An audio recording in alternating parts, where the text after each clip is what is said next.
지금은 왕의 나라가 길지 못할 것이라 여호와께서 왕에게 명령하신 바를 왕이 지키지 아니하였으므로 여호와께서 그의 마음에 맞는 사람을 구하여 여호와께서 그를 그의 백성의 지도자로 삼으셨느니라. 거룩한 새벽의 기도자 여러분, 주님을 만나는 영광의 임재가 여러분이 말씀을 열어 기도하는 일에 날마다 새롭기를 소망합니다. 오늘 우리가 읽어갈 말씀은 사무엘하 3장 1절로부터 16절까지의 말씀으로서 사울이 죽은 후에 이스보셋을 중심으로 해서 아브넬이 사울 왕정을 잇게 되고 그 2년여 기간의 동안 남쪽에는 이제 다윗이 왕으로 추대되지만 요압이 군대 장관으로서 대립과 암살로 이어지는 이 남북 대립의 혼란한 여정들을 우리가 지켜보게 됩니다. 그 안에서 우리는 세상을 움직이고 있는 권력 야욕의 실제 현장들을 만나보게 됩니다. 군 사령관으로서의 북쪽의 아브넬과 남 요압의 전쟁으로 인하여 애꿎은 희생양들을 만들어냈고 이제 그 권력의 중심에 섰던 아브넬과 이스보셋 사울 왕과의 갈등이 불거지게 되고 이런 것들이 불똥이 튀듯이 어떻게 번져가게 되는지를 살펴보게 될 것입니다. 그 세상이 움직여져가는 이 권력 야욕의 현장 속에 곳곳에서 우리가 알지 못하는 그러나 그 안에 분명한 하나님의 구원과 하나님의 은혜의 역사가 강수처럼 흘러넘쳐 가게 되는 것을 보게 됩니다. 악의 지배로 세상이 움직여지는 것처럼 보이지만 하나님은 이미 사울의 왕정에 대한 심판을 선포하였기에 우리가 사무엘상 16장부터 길게 31장까지 사울의 왕정을 보지만 그 밑바탕에는 하나님 마음에 합한 사람, 하나님의 뜻을 묻는 경건한 사람을 통하여 새로운 왕정을 세워가시려는 하나님의 경륜이 그곳에 담겨져 있고 그 지난한 훈련과 연단을 통하여 드디어 다윗이 왕국을 이루게 됩니다. 출발은 미약하게 약속의 땅 헤브론에서부터 아브라함을 통하여 주어졌던 약속의 땅의 첫 열매의 그 자리에서부터 다윗 왕정이 유다 지파 사람들을 통하여 충성을 서약하고 기름 부어 왕을 세우는 역사가 일어나게 되고 그 상황에 대한 이야기가 3장 1절에 소개되어 있습니다. 사울의 집과 다윗의 집 사이에 전쟁이 오래매 다윗은 점점 강하여져 가고 사울의 집은 점점 약하여 가니라. 이게 그 시대의 흐름에 대한 평가고 진단입니다. 사울을 중심으로 했던 이 잔존 세력을 아브넬이라는 군 사령관이 정권에 대한 지배를 가지고 움직여져 이스보셋을 옹립해서 왕정을 했던 이 사울의 집. 그러나 하나님이 세운 왕 다윗이 하나님의 은혜 안에 하나님의 왕정으로 세워져 가는 모습들을 요약하고 있는 거죠. 그리고 여기 다윗의 가계가 소개되고 있습니다. 다윗이 헤브론에서 낳은 아들들 이렇게 하며 6명의 아내를 통하여 6명의 아들이 낳았다는 사실을 여기 소개되어 있습니다. 아마도 암논과 길르압은 첫째 아들, 둘째 아들이지만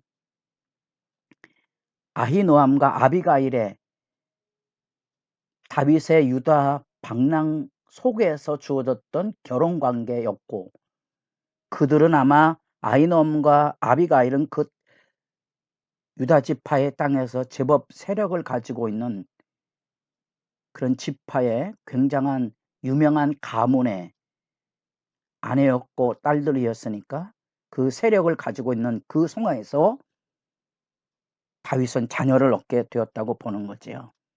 그러나 헤브론이라는 다윗의 왕정 안에서 지금 자녀들이 소개되고 있습니다. 이 암논, 길르압, 압살롬, 아도니아, 스바냐 이 드라마 이렇게 소개되지만 사실은 신명기 17장에서 우리는 앞으로 세워질 왕에 대한 비견을 이미 예고하며 많은 아내를 두지 말 것을 가르치고 있는 거죠. 많은 아내를 둔다는 것은 그 안에 권력 다툼이 그만큼 심하게 일어날 것을 이미 예고하고 있는 거죠. 그게 인간의 실제 모습이고요. 여러분 세상사 속에 보면 뭐 동서양을 막론하고 왕권을 잡으면 형제를 다 죽인다든지 어머니나 자녀를 죽이는 일들을 일상으로 하고 있고, 우리나라 역사에도 비극의 현장들을 우리가 친히 많이 보고 있지 않습니까? 현대 사회가 된 대통령제가 되어도 대통령으로 등극하면 반대파나 또는 토사구팽이란 말처럼 권력의 이용들, 음모들이 이루어지고 있는 실제의 모습들을 보게 되죠. 어쩌면 다윗의 가계가 이만큼 이제 튼실하게 서 있다고 볼 수 있지만 그 내면으로는 하나님의 말씀에서 떠난 그 슬픈 장면들을 예고하는 그런 모습이라도 볼 수 있습니다. 드디어 아브넬 군대 장관이 북쪽의 이스라엘 백성들을 움직여서 권력을 쥐고 있지만 호스아비 왕 같은 이스보셋에게 충격적인 갈등이 충돌이 일어나게 됩니다.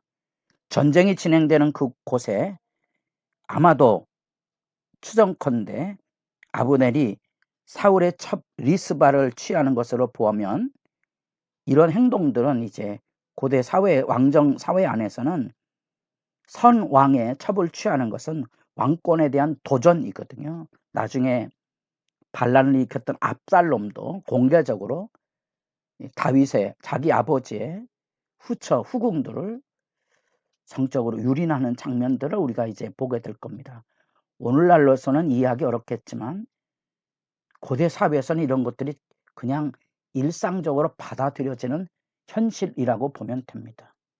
결국은 왕조의 기반을 마련했지만 화근이 되는 그런 장면들을 보게 될 거고요. 이제 이 아브넬과 이스봇의 갈등, 그 안에 담겨져 있는 권력 충동을 보게 되는 거죠.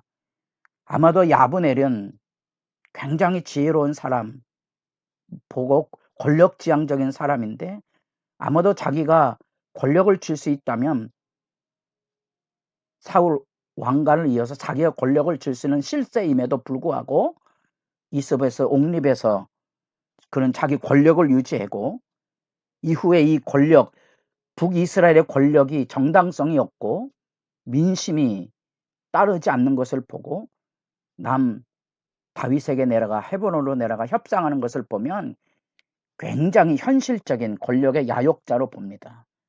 근데 뿔거진 문제가 있습니다. 그것은 이스보셋이 자기 아버지의 첩 리스바를 아브넬이 취한 것에 대한 그런 책망을 일깨움으로써 둘 사이가 이제 벌어지게 됩니다. 아마도 권력의 실세 앞에 아직 정권이 완전히 형성이 되지 못한 불안정한 남북의 전쟁 대립 속에 이런 갈등을 조장했던 이유 중에 하나가 있다면 아마도 그 리스바가 사울의 첩이 이스보셋의 어머니가 아니었을까 하는 학자들의 추정이 있습니다. 여하튼 밝혀지기에는 어려운 부분이 있지만 권력 충동들이 그곳에 일어나게 되고 그런 권력 충동에서 이 아브넬은 굉장히 분노하고 그 분노하는 장면 앞에 내가 유다의 개 머리냐 개 대강이뇨 한글판에 그렇게 됐었죠. 모욕을 느끼고 있었다는 거죠.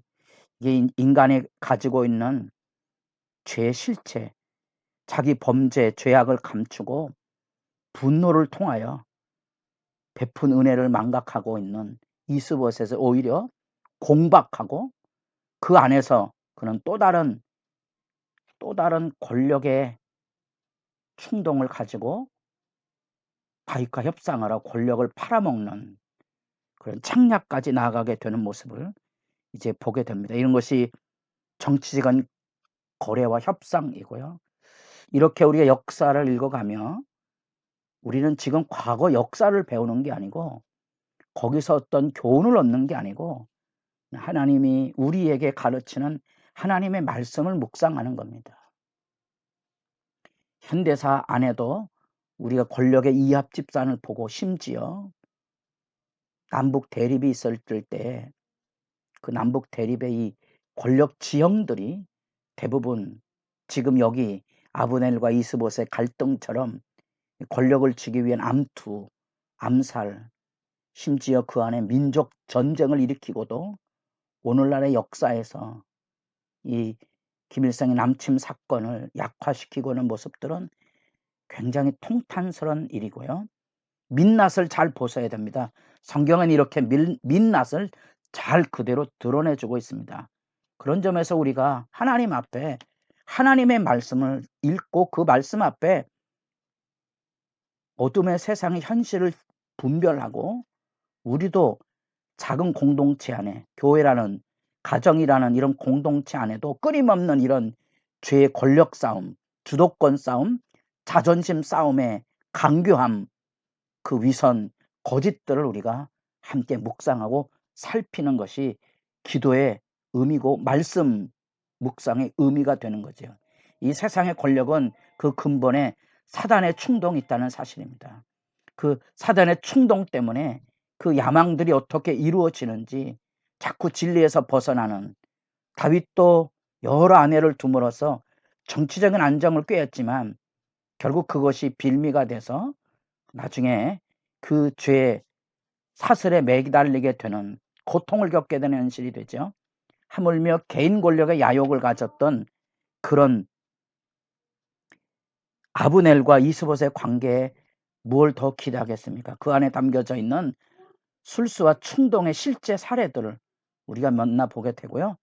이것이 현실 세계에 좀 좋은 용어는 아니지만 작태가 재현되어 나가는 모습을 보게 됩니다.